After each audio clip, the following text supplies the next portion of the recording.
तो MP board के class 12 के विद्यार्थियों, प्री बोर्ड का विषय हिंदी के पेपर के लेकर आपको देखिए बिल्कुल भी चिंता नहीं करनी है।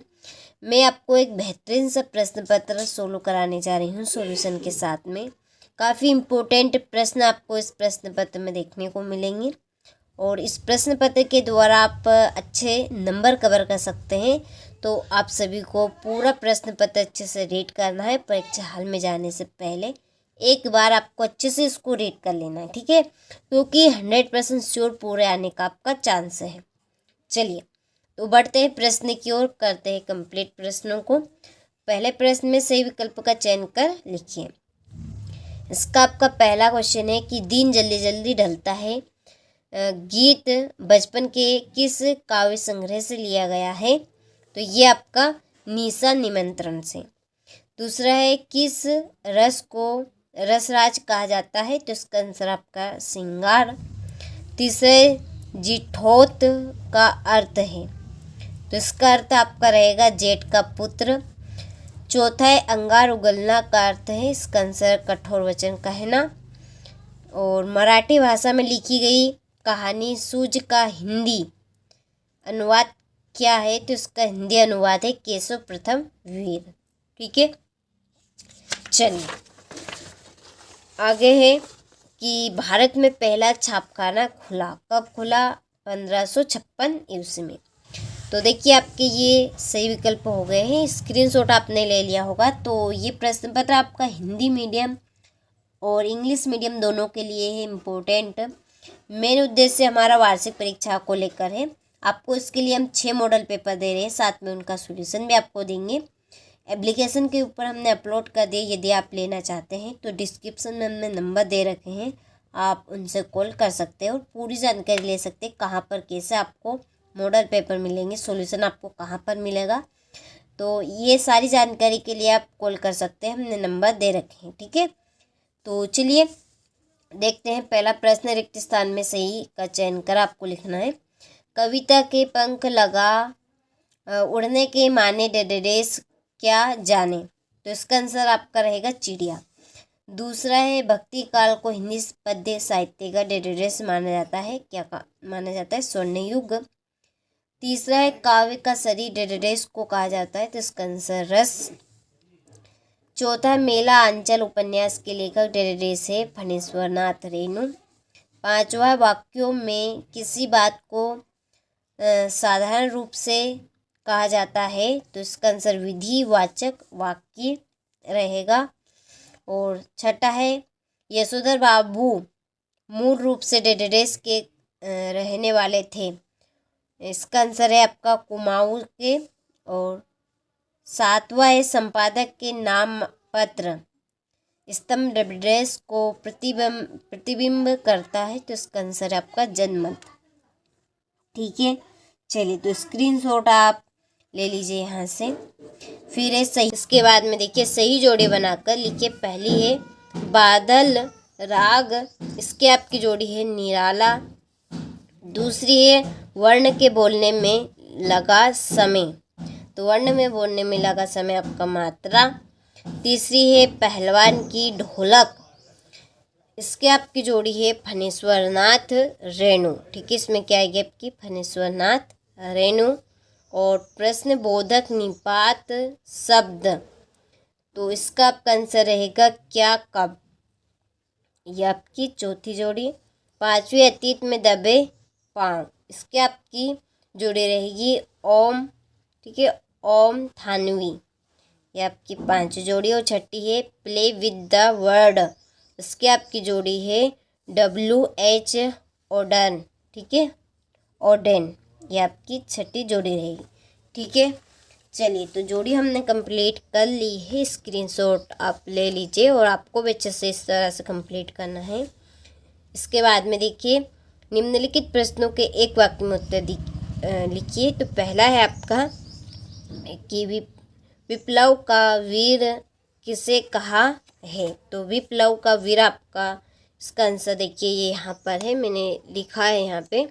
ठीक है, ये विप्लव की वीर बादल को कहा है, तो आप यहाँ पे बादल लिख सकते हैं। क्या रहेगा इसमें आपका बादल। ठीक है, दूसरा, जहाँ उपमेय को उपमान से श्रेष्ठ बताया जाए वह कौन सा अलंकार है? तो वो आपका व्यतिरेक अलंकार है। कौन सा है? व्यतिरेक।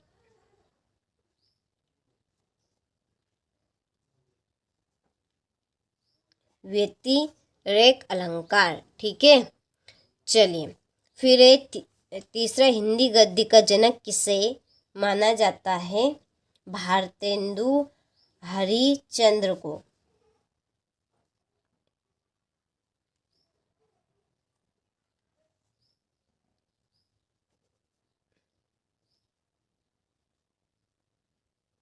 भारतेंदु हरिश्चंद्र।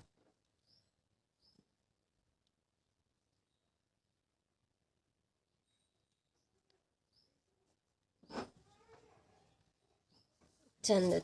चौथा है, भारत का संविधान निर्माता किसे कहा जाता है? तो इसका आंसर आपका रहेगा डॉक्टर भीमराव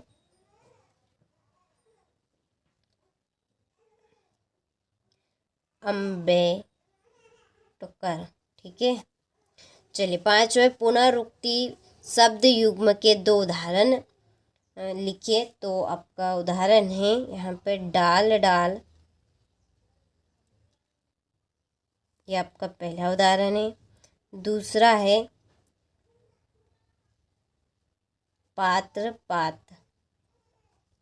ठीक है, चलिए फिर है पांचवा, मोहनजोदड़ो नगर कितने हजार साल पुराना है?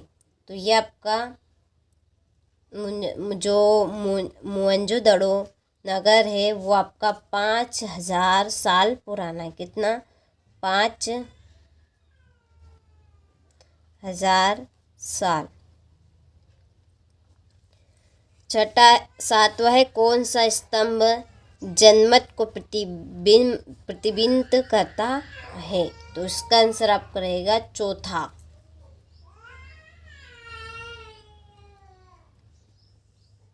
स्तंभ। ठीक है, चलिए तो यहाँ से आप स्क्रीनशॉट ले लीजिए, प्रश्न का अच्छे से आपको कंप्लीट करना है। इसके बाद में है सत्य सत्य कथन लिखिए। पहला है, कविता सृजन के लिए शब्द रूपी बीज को कल्पना की खाद की आवश्यकता नहीं होती है। तो ये बात आपकी असत्य है। ठीक है, यहाँ पे आपको असत्य लिखना है। दूसरा है, अखिया हरि दर्शन की प्यासी में वियोग श्रृंगार रस है।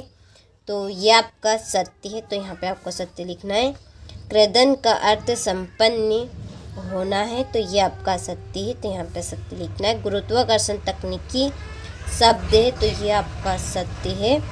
और कविता के साथ खेलते हुए लेखक आनंद को दो बड़ी शक्तियाँ प्राप्त हुई, तो ये आपका सत्य है। और उल्टा पिरामिड शैली को दो भागों में बांटा गया, तो ये आपका असत्य है। ठीक है, चलिए तो यहाँ से आप स्क्रीनशॉट अच्छे से ले लीजिए। इसके बाद में देखिए छठा है, प्रगतिवाद के दो कवियों के नाम एवं प्रत्येक की एक एक रचना का नाम आपको लिखना है। देखिए हम आपको वार्षिक परीक्षा के लिए 6 मॉडल पेपर दे रहे हैं और विथ सॉल्यूशन भी आपको उनके साथ में प्रोवाइड आपको करा रहे हैं। उसके लिए यदि आपको चाहिए तो हमने डिस्क्रिप्शन में नंबर दे रखे हैं, आप उन नंबर से कांटेक्ट कर लीजिए। 100% श्योर देखिए आप सभी पूरे के पूरे नंबर उन मॉडल पेपर से कंप्लीट कर सकते हैं। तो आप जल्दी से कॉल कर लीजिएगा और आपको पूरी जानकारी मिल जाएगी कैसे आपको क्या करना है। ठीक है, सातवां है, स्नेह सूरा से क्या आशय है लिखिए। आठवां, प्रसाद गुण संपन्न कविताओं की दो प्रमुख विशेषता लिखनी है। विरोधाभास अलंकार की परिभाषा लिखना है। निबंध को गद्य की कसौटी क्यों कहा जाता है। लगान न चुकाने पर जमींदार ने भक्ति को क्या सजा दी। ठीक है, लोकोक्ति मुहावरे में आपको दो अंतर बताने हैं। इसके बाद में है, राष्ट्रभाषा की दो प्रमुख विशेषता लिखनी है। सिल्वर वेंडिंग का आयोजन क्यों हुआ था। एक अच्छे लेखन के लिए ध्यान देने योग्य दो बातें आपको बतानी है। ठीक है, ये आपका 16 प्रश्न। ये आपका 18वां प्रश्न। 17वां 18वां में विज्ञापन आपको देना है। ये आपका 19वां प्रश्न। अपठित गद्यांश से ये आपका, चलिए ये आपके प्रश्न हैं अपठित गद्यांश के, और ये आपका अथवा है। ठीक है, ये आपका 20वां प्रश्न है जिसमें आपको संदर्भ सहित व्याख्या करनी है। फिर आपका 21वां प्रश्न है, इसमें भी आपको संदर्भ प्रसंग इसकी व्याख्या करनी है। इसके बाद में आपका 22वां प्रश्न है जिसमें एक आवेदन पत्र आपको कंप्लीट करना है, और 23वें प्रश्न में आपको निबंध एक कंप्लीट करना है।